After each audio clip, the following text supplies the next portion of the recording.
tingnan nyo itong mga pinatubo natin ng mga seeds. Ngayon ay seedling na. Ngayon ay ready for release na. Nasa Shopee na nga natin yan, di ba? Yan. So, kung gusto nyo maka-acquire ng mga iba't ibang or kolektahin yung iba't ibang klase ng traits ng Mirabilis, ito na yung pagkakataon nyo. Dahil nung time ko ang nakuha ko lang ng Mirabilis pula. Pero kahit pula lang yan, magre-release rin yan ng iba't ibang mga traits. Basta't panalangin lang natin, di ba? At syempre, alagaan ng gusto mula sa mga seeds papuntang seedling hanggat maging mature plants na sila. So, ayan, no? Nakikita nyo ba ano yung difference ng mga yan? Maring sabihin nyo, hindi ko naman makita ko kasi hindi mo naman zoom. So, ngayon, i-zoom natin mula dito. So, anong kulay niyan? Di ba? Para tayong nasa Cocomelo niyan. So, ito yung green na Mirabilis. Although, pwede pang mag-iba to ng kulay, pero nasa liwanag na to eh. So, ayan yung kanyang kulay. Ito pala, dahil multiple plants ito. Ayan. So, meron tayo ditong green, no? Sa isang planter lang to, ha? Green, pero iba't ibang plants naman to. Iba't ibang katawan ng plants. So, ito naman, meron tayo ditong speckled. Ito hindi masyadong kita. Maghahanap tayo ng medyo mas malinaw na speckled dito. Ito maganda rin to, ha. Tatabi ko na nga. Ito maganda yung pagkaka-speckled niya. Ito yung isa sa mga paborito kung mutation or variety ng Mirabilis. Itong klase ng pagkabatik niya. Medyo white yung kanyang katawan tapos red yung batik niya. Mamaya may papakita ko sa inyo mas maganda yan. So bukod doon, meron pa tayong bukod sa batik. Meron din tayo ditong yung may linya lang tapos green siya na may linya ng pula. Tulad na ito. Yan, mamaya makikita nyo. So pupunta tayo dun mamaya. Dun sa pinaglagay natin. Tapos ito yung prominent talaga yung pagkaguhit ng batik niya. Ayan. So dahil hirap na tayo noon, punta na tayo dun sa kabila. Kasi baka na mas mapakita ko sa inyo iba't ibang klase ng Mirabilis. So paano ba tayo nagkaroon ng maraming Mirabilis? So ito yung mga seedlings ni Sir Roselo. Sabi niya, baka gusto mo na ito. Sabi niya sa akin, 2 tray pa to at marami na daw nakakuha sa kanya. Sabi, sige, padala mo na yan. So ang dami pala nung pinadala sa akin at mas maliliit pa dito sa mga nakikita nyo. Sa madaling salita, napalaki natin yun. At itong mga mother plant na to sa mga maliliit na plants na yun. So, kano katagal ang hinabot na ito bago lumaki? Hinabot lang ng halos 1 taon mahigit o 2. Mula dun sa mga seedling size pero sa mga ganito, saglit na lang to. Ilang months na lang to. Next year, baka mag-produce na rin to ng mga first flower nila. No? So, mabilis lang mag-flower ang Mirabilis. Dahil ito, halos isang taon na rin ito mahigit eh.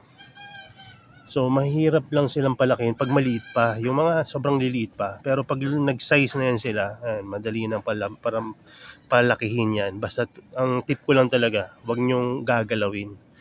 Once na ginalaw nyo yan, mag-acclimate parang mga ibang mga carnivorous plants. But anyway, balik tayo dito sa iba't ibang klase ng form ng Mirabilis. Ayan. So, wait lang punta tayo dito sa picture na ipapakita ko sa inyo. So ayan, ito yung picture na sinasabi ko sa inyo. Na meron palang siguro known 8 variation ng Mirabilis. So dito tayo sa A muna tayo. So itong letter A medyo may kung anong nila dyan, description nila, pero para sa akin parang mayroong makalawang yung itsura niya, di ba? Tapos itong D naman yung mula-mula, no? So tapos yung kanyang lead ay green. So medyo nakikita rin natin yan sa ibang mga crosses, pero ito yung Mirabilis talaga eh. So ito naman yung C, para sa akin ito yung pinakamarami dito sa Pilipinas na makikita kayo sa market. Yung may pagka-biking yung kanyang datingan. So tapos itong D naman, parang ito yung all green, no? Oops, sorry. So ito yung all green. Tapos no, bihira ako makikita ng all green dito sa Pilipinas. Although sa ibang bansa, marami nang nagpo-post niyan, like sa Thailand, Singapore, yan, may mga nagpo-post niyan na meron sila. Pero karamihan lang dito sa Pilipinas na nakikita ko, itong letter B and letter C. No, and letter E, yan. And yung mga, ito pala, itong H, napakarami na ito. Ayan, so ayan yung mga iba't ibang kulay nila. So itong E, and F, and G. So, kung mapapansin nyo, hindi lang sa Mirabilis yan, maraming iba't ibang kulay. No? Pati sa ibang mga Nepenthes. Kaya nasa sa inyo na lang kung ano yung kukolektahin nyo doon. Pero sabihin ko sa inyo,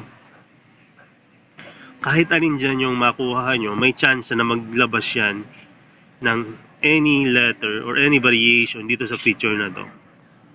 Ayan, no? Dahil galing lang sila sa genes na ng mga Mirabilis, no? Lalo na kung pure, ano yan, pure na Mirabilis, no? So, ibig sabihin hindi siya cross ng ibang mga variety or cultivar. Ayan, so magre-release pa rin yan ng iba't ibang kulay, no? So, ayan. So, ganun talaga pag from seeds, no? May mga pagkakaiba-iba. So, tulad na rin sa mga fruiting na trees, vines, and berries. No? So, pag propagated siya through halimbawa cuttings, ay kumaga mamamana niya yung traits ng mismong mother, 'di ba? Pag cutting sa Nepenthes, no, kung ano yung mother, ayun rin yung magiging mga picture ng mga cuttings niya, no, na mapapa successful ka na i-propagate. No, pero pag true seeds, no, halimbawa sa amin sa grapes, no, or tama, no, sa grapes. Pagka sa seeds ka nagpatubo, bukod sa matagal yung paglaki, hindi mo makukuha yung traits ng mismong magulang. No, kahit na galing siya mismo dun sa parents na halimbawa matamis na grapes na yon, no, kasi pag napatubo mo yon through seeds, no, merong mga difference, no, may mga variation, no. Ganun din sa sa mga Nepenthes, no, pagka true seeds siya, napansin ko na kahit na parehas na pula yung mother, nagre-release pa rin siya ng green, speckled, at kung ano-ano pa. So balik tayo dito sa mga halaman natin. So ayan, pinakita ko lang sa inyo na mayroong iba't ibang kulay na pwedeng lumabas sa parents na kahit na pure red yung parents ng sayo. Kaya, no, huwag kayong mag-alala. No? Kung gusto niyo naman i-propagate yan through seeds, makakakuha rin kayo ng iba't ibang kulay ng mga Nepenthes. Pero syempre, dun sa mga gusto for collection purpose, no, syempre, mas gusto nila yung iba't ibang picture agad, no, syempre, no, para maganda yung tingnan, no. At pakita ko sa inyo kung anong itsura nito. Yung iba't ibang klase ng Mirabilis na pag nasa isang pot lang sila, which is napakaganda tingnan. No, merong ito yung favorite natin na kulay. Yung parang yung kanyang katawan ay medyo may pagkadilaw or white, tapos mapula yung kanyang batik. Ayan. Tapos kita yung mga vine niya, vein, no, dun sa kanyang mga sa katawan, pati na rin sa lid. Actually, mas kita yan pagka sa yung picture na mataas yung pixel ng camera, which is na-post ko yan sa sa aking personal na Facebook at sa Facebook page pala, na-post rin natin yan. Ang gandang-ganda talaga pag nakita nyo yan. Tapos, yung isa sa mga paborito ko rin ito, yung pangalawa. Ito dahil mala Freddy Krueger yung balot nito. Ayan, diba? Ang ganda. Ayan. Tapos, ito naman yung sabi ko sa inyo doon na may linya lang. Green, tapos may linya yung paligid. Although, pwede pa itong magpula eh. Pero ito, maganda rin siya tignan. Linya-linya lang siya. Yung pula niya. Tapos, bukod doon, meron pa tayo na ito pala, maganda rin to. Diba? Yan. So, ewan ko kung more than 6 tong nakita natin dito. Green. Pure green, meron din dito. Ito. Ayan, green na Mirabilis. Tapos yung may ano ako nakikita ko dito, yung light na light yung pagka-green niya. Halos maging yung parang see-through. Ito. Kaya tinabi ko itong mga to kasi para kung maparami natin, hindi lang ako yung meron din. Ma-i-out natin yung iba. At ito pa yung isa. Pero ito mas mas maganda yung pagka see-through niya. Ito, kakaiba tingnan nyo. Ito naman medyo pagka-lime yung kulay niya. Kaya maganda rin to. Makatuwa pagka true seeds. Kaya pag kayo nagpatubo, syempre mauna kayo makapili. Although marami pang lalabas doon na halos parehas siguro. Pero at least nauna tayo na makapili. Yung iba dyan, actually nakapag-release ako. Tingnan nyo ito, may butas na. Ayan, may butas na yan. Kasi may pumunta dito na nakakuha sa atin. So red naman yon, kaya sabi ko pwede mo na itong kunin to kasi may red na ako marami sa baba. So sakto naman dahil ilalagay niya daw yun sa polodarium. Ayan. So pag maliliit pa, makikita nyo na rin yung mga kulay nila na medyo kakaiba. Tingnan nyo dito. Ayan. Maninaw-ninaw, no? Yung pagka-green niya. Kumpara mo sa mga ganitong mga ito rin dahil patuyo lang, no? Pero ayan, makikita nyo yan, no? Tulad nito na lang na pinakita ko sa inyo kanina.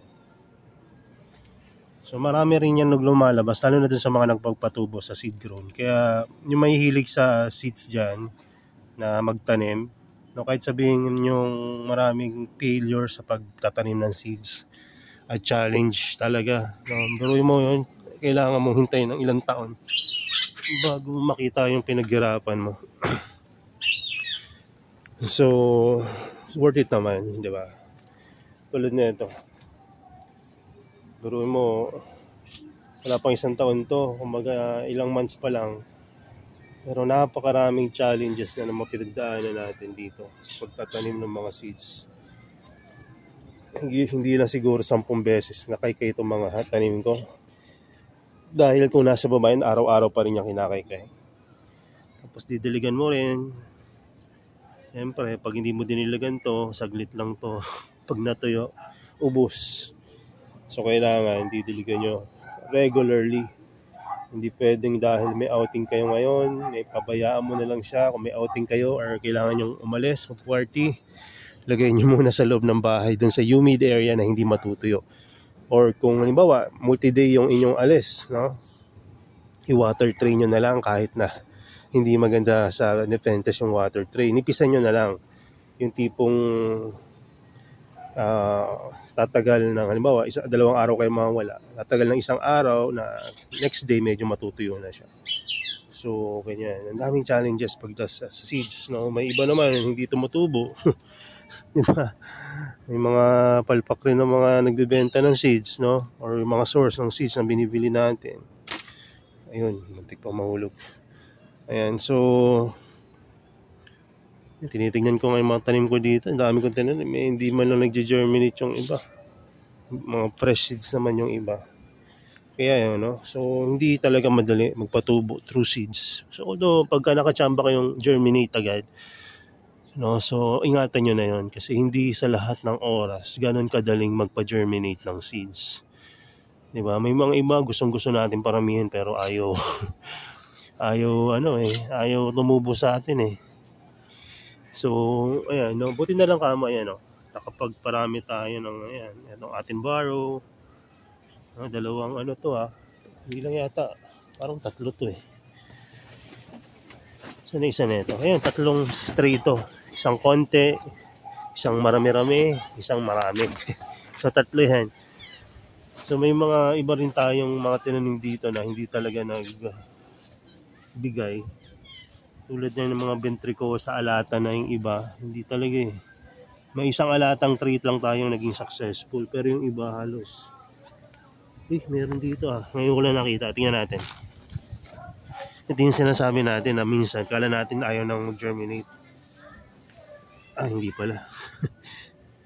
Wala pala. Ito meron lang isa. Nakakaumay naman to. Pero may isang tray, isa lang tumubo. Ayan Diba? Matibay yan. Pag ganyan na naparami natin, napalaki pala. Grabe bro, mo. Alata, Hawkeriana color. Kikita talaga natin yan kung Hawkeriana color talaga ito pagka lumaki. Yan, nag-iisa oh. Ang lungkot naman yan. Iisa. Katawa no? Bro mo, libo-libo yung tinanim mo dyan, isa lang nabuhay. Nabuti pa itong mga highlands na ito eh. Kahit na highlands, malakas mag-germinate. Ayan. Ako, may binibenta sa atin na seeds nung nakaraan. Gusto ko sanang bilhin, kaya lang medyo mahal eh. Gawin nyo eh, 5,000. Seeds lang yun ha. Kaya sabi ko, pass muna. Hindi naman tayo kumikita na malaki sa seeds. Kaya sabi ko, kahit gustong gusto ko mag-alaga ng rare na seeds na yon, medyo kalmahan muna lang natin kasi hindi mura eh. Pero mo, 9,000. Diba? May isa naman, 6K.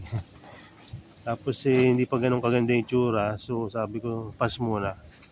No, totally, marami namang mag-out niyan.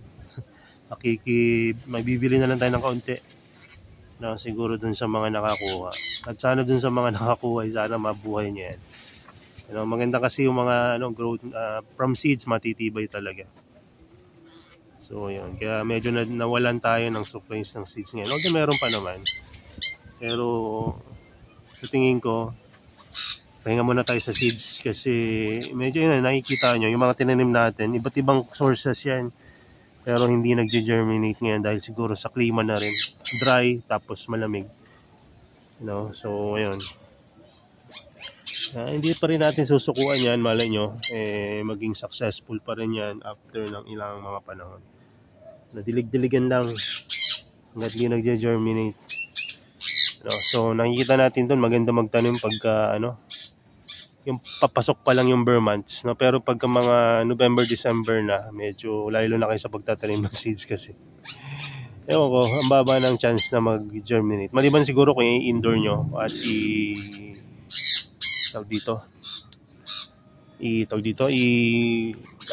nyo, i-cover nyo. So ayan, ayun lang muna yung update natin sa iba't ibang variety, di ba? Dami natin na-discuss doon, samantalang variety lang yun ng Mirabilis. So yun lang muna. God bless sa inyo and bye-bye.